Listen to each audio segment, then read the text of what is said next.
अस्सलाम वालेकुम। आज हम बात करेंगे माई रे के सेकंड एपिसोड के बारे में। तो वीडियो शुरू करने से पहले हमारे चैनल को सब्सक्राइब कर लीजिए अगर अभी तक नहीं किया। यहाँ पर आयशा और हबीब दोनों बातें कर रहे होते हैं, हिसाब किताब कर रहे होते हैं। तभी हबीब उसे कहता है कि घर में कुछ हुआ है क्या, सबके मुंह बने हैं। तो आयशा उसे बताती है कि हाँ वही बात, कल फहमी बाजी आई थी, उन्होंने जो बात पकड़ ली। इस बात पर अम्मा ने भाभी को भी बहुत ज़्यादा बातें सुनाई और भाई के भी कान जाके भर दिए। उन्होंने भाभी पे बहुत ज़्यादा गुस्सा किया। तभी वो कहता है कि इन्हें ऐसा नहीं करना चाहिए, उनकी सेहत का ख्याल रखना चाहिए। आयशा कहती वही तो भाभी भी कहती हैं, लेकिन अम्मा को कौन समझाए, वो उन्हें समझ बिल्कुल भी नहीं आती। यहाँ पर फ़ाखिर मोबाइल पे लगा होता है, तभी उसकी अम्मी आती हैं और उसे कहती हैं कि बाबा को जाकर पानी दे दो क्योंकि हमारी फिर से लड़ाई हो गया। वो ये बातों से तंग आ जाता है। सुबह जब हबीब जाने लगता है तो वो अपनी अम्मी से मिलने आता है और साथ ही कहता है कि मुझे आपसे एक ज़रूरी बात करनी है।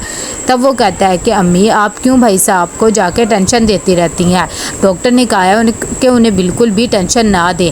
तभी उसकी अम्मी कहती है कि तुम्हारी भाभी ने कान भर दिए हैं। तो वो बताता नहीं, आयशा ने बताया है, डॉक्टर ने उन्हें रेस्ट का कहा है। तब वो कहती है चलो जी, माँ के ख़िलाफ़ कर दिया है सबको। यहाँ पर ज़हीर सोया होता है कि अचानक उठता है और कहता है समीना मुझे चाय बना दो। वो नमाज़ पढ़ रही होती है, नमाज़ ख़त्म करके कहती है कि ठीक है। इतनी देर में वो चाय बनाने चली जाती है कि आयशा भी वहाँ पर आ जाती है और कहती है लगता है आप दोनों की सुलह हो गई है, ये अच्छा है, एक जगह लड़ाई करो और साथ ही सुलह कर लो, लेकिन आप बहुत अच्छी बीवी और भाभी हैं। तभी वो आमना को भी कहती है कि जल्दी से ब्रेकफास्ट की तैयारी करो, बच्चे आने वाले हैं और उन्होंने खाना खाना है। यहाँ पर हबीब ज़हीर के पास जाता है और हिसाब किताब कर रहा होता है। तभी वो कहता है कि भाई साहब ये सारे हिसाब किताब देख लें, मैंने कर लिया है। तब ज़हीर उसे कहता है कि मुझे दिखाने की ज़रूरत नहीं है, तुम ये सब कुछ देख लो और जो पैसे वगैरह बचेंगे वो आकर समीना को दे देना। वो भी चुप हो जाता है इस बात पर कि ठीक है। यहाँ पर बड़ी भी परेशान हो रही होती है क्योंकि उनकी बेटी ने आ जाना होता है और वह सारी सफाइयाँ करवा रही होती हैं और आमना से कह रही होती है कि ज़रा सा भी गंद नहीं रहना चाहिए। इतनी देर में आयशा भी आ जाती है और उसे कहती जो मैंने लिस्ट दी थी सारे खाने बनवा लिया। तभी वो कहती हाँ, तो कहती है साथ ही गुलाब जामुन भी मंगवा लो।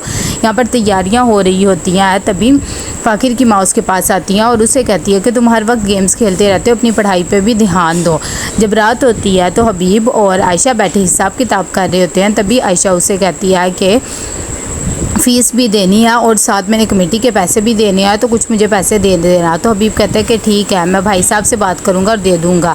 फ़ाखिर एनी के पास आता है और उसे कहता है कि मुझे मैथ समझ नहीं आ रही, तभी समझा दो। दोनों में थोड़ा सा झगड़ा हो जाता है और एनी उसके पीछे आ जाती है। तभी उसकी फूफो कहती है कि ये क्या बात हुई, तुम उसके साथ ऐसे क्यों लड़ रही हो। तभी एनी कहती है कि वो मेरे से बदतमीज़ी कर रहा है। जमशेद अपनी दोस्त की दुकान पे जाता है। तभी उसका दोस्त उससे पूछता है कि तुम्हारे रिश्ते के बारे में क्या बना, तुम्हारा रिश्ता हो गया। तभी वो कहता है कि क्या करूँ, तुमने तो मेरे दुखती रग पे हाथ रख दिया, अम्मा को तो कोई लड़की पसंद ही नहीं आती। तो वो कहता है कि हमारे एक जानने वाली है, अगर कहो तो मैं बात कर दूँ। तो वो इस बात पर खुश हो जाता है और कहता है हाँ कर दो, इस दफ़ा लड़की मैं खुद देखूँगा, अम्मा को नहीं देखने दूँगा। यहाँ पर फ़ाखिर आया होता है डेट के लिए और दोनों बातें कर रहे होते हैं। तभी वो बताता है कि मेरी बड़ी फूफो आ रही है और वो एक अजाब है, आ तो मस्कन से रही है और ऐसे आके बिहेव करती है जैसे कि यहाँ पर उनके कुएँ बने हुए हैं वहाँ पर तेल के। यहाँ पर जब ज़हीर उठता है तो वो बातों ही बातों में समीना से फ़ाखिर के बारे में पूछता है। तभी वो कहती है कि वो अभी घर नहीं है, पढ़ने वगैरह गया है। तब वो कहता है कि मुझे तो अपनी सेहत के हवाले से अब बहुत ही खदशा रहने लग गया है कि पता नहीं क्या होगा। लेकिन समीना उसे दिलासा देती है, लेकिन वो कहता है कि नहीं, मुझे तो बिल्कुल भी नहीं अब भरोसा रहा अपनी सेहत के बारे में। तो समीना उसे कहती है आप ऐसे परेशान ना हो, इंशाल्लाह अल्लाह आपको ज़िंदगी देंगे और आप अपने बेटे की भी सारी खुशियाँ देखेंगे, बस टेंशन ना लिया करें। यहाँ पर जब वो डेट पे आए ही होते हैं कि इतनी देर में उनके मामू भी आ जाते हैं और वो उन दोनों को देख लेते हैं और वो फ़ाखिर को कहते हैं मुझे भी कुछ खिला दो, मुझे भी बहुत ज़्यादा भूख लगी, तुम सबको खिला रहे। तभी वो उन्हें भी ऑर्डर कर देता है और कहता है कि आप खा लें। यहाँ पर ज़हीर समीना को बताता है कि मैं फ़ाखिर की शादी करना चाहता हूँ एनी से, जिसे सुनकर बहुत ज़्यादा हैरान हो जाती है और कहती है कि ये मेरे बेटे का मामला है, मैं ऐसा हरगिज़ नहीं होने दूँगी। बड़ी भी यहाँ पर आयशा के पास आती हैं जब वो चटनी पीस रही होती है। तो उसे कहती है कि तुम्हें पता लगा कोई बात हुई। तभी वो कहती है नहीं। तो वो उसे बताती है कि ज़हीर चाहता है कि एनी और फ़ाखिर की शादी हो जाए।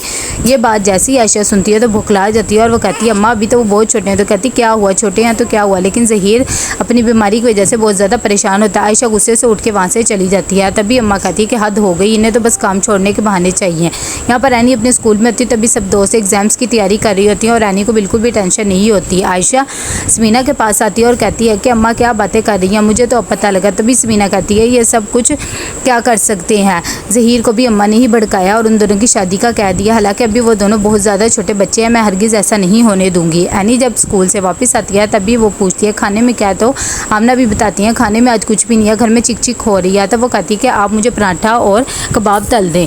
यहाँ पर ज़हीर के पास आती हैं और कहती हैं कि देख लो इन्होंने खाने भी नहीं बनाए। तभी वो कहता है कि कोई बात नहीं, थोड़े दिन का तमाशा खुद ही ख़त्म कर देंगी, आप टेंशन ना लें, आप सिर्फ साइका के आने की तैयारी करें।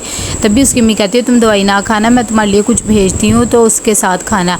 यहाँ पर आयशा बहुत ज़्यादा परेशान हो रही होती है। कितनी देर में एनी भी आ जाती है और वो अपनी अम्मी को रोते देखती है तो कहती है कि आप ऐसे शख्स के लिए ना रोया करें जिसको आपकी कदर नहीं है। तभी वो उसे बताती है कि तुम्हारे बाबा के लिए आंसू नहीं बल्कि तुम्हारे लिए मुझे तुम्हारी फ़िक्र है। यहाँ पर जमशेद की अम्मी उसे बुला रही होती है और कह रही है आज तो तुम्हारा मिजाज ही नहीं मिल रहा था। वो कहता है कि आपको मेरी शादी की ज़रा भी फिक्र नहीं है, यहाँ पर बच्चा डेट कर रहा है लेकिन मेरी शादी अभी तक नहीं हो रही है। तभी उसकी अम्मी कहती है कौन डेट मार रहा है, लेकिन वो चुप हो जाता है। बड़ी भी आयशा को बुलाती हैं और कहती हैं कि सब कुछ चीज़ें अच्छे से हो जानी चाहिए वरना तुम्हें पता ही है मेरा। तो वो कहती हैं तुम्हारी लड़की ही कुछ करेगी। ज़हीर आता है समीना के पास और उससे फिर फ़ाखिर के बारे में पूछता है तो समीना उसे कह देती है कि आपने उससे क्या बात करनी है, अभी वो बहुत छोटा है, मैं उसकी हरगिज़ शादी नहीं करने दूँगी और ना ही आपको ऐसा करने दूँगी। समीना बोलने लग जाती है और वहाँ से ज़हीर चला जाता है। यहाँ पर एनी भी बहुत ज़्यादा परेशान होती है और वो कहती है कि लगता है कोई और ही बात है क्योंकि अम्मा भी बहुत ज़्यादा परेशान है। आखिर अपनी दोस्त के साथ होते हैं तभी इस दौरान एनी के मैसेज आने लग जाते हैं। वो कहती है कहाँ पे हो, ये बात उसकी दोस्त को बहुत ज़्यादा बुरी लग जाती है। कहती है तुम्हें भी उमर के मैसेज आना बुरे लगते हैं लेकिन अब वो क्यों तुम्हें मैसेज कर रही है। ज़हीर समीना को कह के जाता है कि साइका आने वाली है और उसके सामने कोई तमाशा ना हो। आयशा कान लगाकर बाहर से ये बातें सुन ही रही होती है। जब वो चले जाते हैं तो अंदर जाते हैं तो समीना उसे कहती है कि वो कह गए अब कोई तमाशा ना हो। वो खैर चुप हो जाती है। आयशा किचन में आती है और शाम की तैयारी करने लग जाती है और एनी कहती है कि अम्मी आप मुझे बहुत ज़्यादा परेशान लग रही है। जैसे ही शाम होती है तो साइका और उसके बच्चे और उसका हस्बैंड आ जाता है। वो बहुत ज़्यादा खुश होते हैं, सब घर वालों से मिलते हैं। अंदर आकर उसकी माँ भी अपनी बेटी के आने पर बहुत ज़्यादा खुश होती है। यहाँ पर समीना पूछती है कि साइका आप कैसी और फराज भाई कैसे हैं। तभी वो कहने लग जाती है हम तो ठीक है लेकिन भाभी आपने भाई का क्या हाल बना दिया है। जो बात हबीब को बहुत बुरी लगती है और वो कहता है इसमें भाभी का क्या कसूर है। तो आयशा भी कहती है लेकिन आगे से वो कहती है भाई का ही कसूर है। इतनी देर में फ़ाखिर घर आ जाता है। एनी उसे कहती है तो मैं सब बुला रहे हैं। जब सब खाना खाने लग जाते हैं तो इतनी देर में साइका कहती है खाना मिनरल वाटर में बना है। तो आयशा मना कर देती है और वो कहती नहीं लेकिन पानी साफ़ है, ऐसा कुछ भी नहीं होगा। जब ये बात साइका को पता लगती है तो वो अवेला मचा देती है और कहती है आपको पता भी है मेरे बच्चे मिनरल वाटर का ही पानी पीते हैं वरना उनके पेट वगैरह ख़राब हो जाते हैं। ज़हीर कहता है कि चलो आज गुजारा कर लो, कल से यही होगा जो तुम चाहोगी। तो कैसा लगा आपको ये एपिसोड, लाइक कमेंट शेयर करके लाजमी बताइएगा। अल्लाह हाफिज़।